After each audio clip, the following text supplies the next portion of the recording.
नमस्कार मित्रांनो, मी अमोल गर्जे तारापूर औद्योगिक वसाहत क्षेत्रातील मुकुट सर्कलच्या ठिकाणी मी उभा आहे।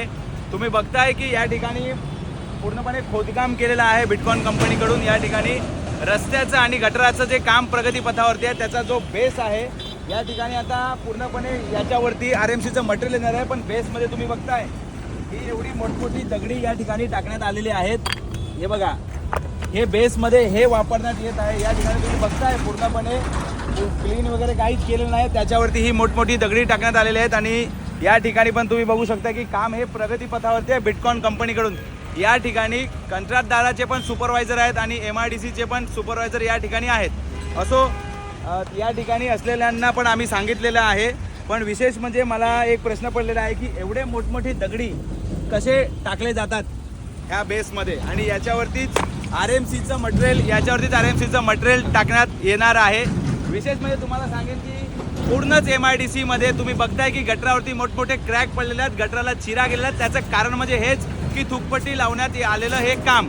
या ठिकाणी तुम्ही बघताय मोठमोठ्या दगडीवरती जरी आरएमसीचं मटेरियल टाकलं तर ते राहणार आहे का? काही शासनाचे नियम असतात बांधकामाचे, तसे करण्यात येते। पण या ठिकाणी पूर्णपणे भोंगळ कारभार सुरू आहे, म्हणूनच यांच्या गटराला मोठमोठे क्रॅक पडतात। या ठिकाणी कुठल्याही अधिकाऱ्यांचं लक्ष नाही आहे। पण आज बरंच वाटलं की या ठिकाणी जेई हे घटनास्थळी उभे आहेत, कामाची पाहणी करत आहेत। पण तुम्हाला सांगेन की या ठिकाणी जे मोठमोठी खडी टाकण्यात आलेले आहेत हे नक्की एस्टिमेटमध्ये होते का?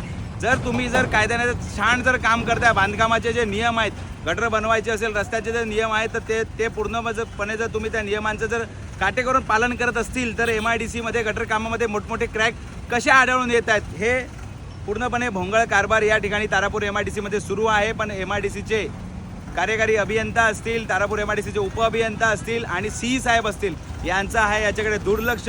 पूर्णपणे भोंगळ कारभार या ठिकाणी सुरू आहे। मागच्या 6 ते 7 महिन्याआधी एक व्हिडिओ मी त्या कॉर्नरचा टाकला होता की त्याच्यामध्ये तर कपची वगैरे ही छोटीशी जी खडी टाकायची होती ती न टाकता या ठिकाणी आरएमसीचं मटेरियल टाकण्यात आलं होतं।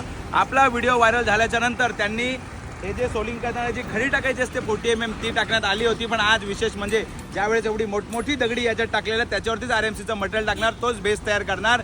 विशेष म्हणजे यांच्या कामामध्ये क्रॅक पडायचं हे उत्तम उदाहरण आहे। काय यांच्या कामामध्ये क्रॅक पडतात, हलगर्जीपणा केला जातो। कॅमेरामॅन इकडे दाखवा, तुम्ही बघता या ठिकाणी कुठल्याही प्रकारची सफाई हे लोक करत नाहीत। या ठिकाणी येतात, मोठमोठ्या कपच्या या ठिकाणी टाकतात, मोठमोठे दगडे टाकतात आणि त्याच्यावरतीच आरएमसीचं मटेरियल टाकून एक बेस तयार करतात आणि त्याच्यानंतर ह्या अशा लोखंडी सळ्या आजूबाजूला लावले जातात। म्हणून या ठिकाणी MIDCच्या गटर कामामध्ये जी अनियमितता आढळून आलेली आहे त्याचं उत्तम उदाहरण म्हणजे या ठिकाणी टाकण्यात आलेले हे मोठमोठे दगडी। धन्यवाद।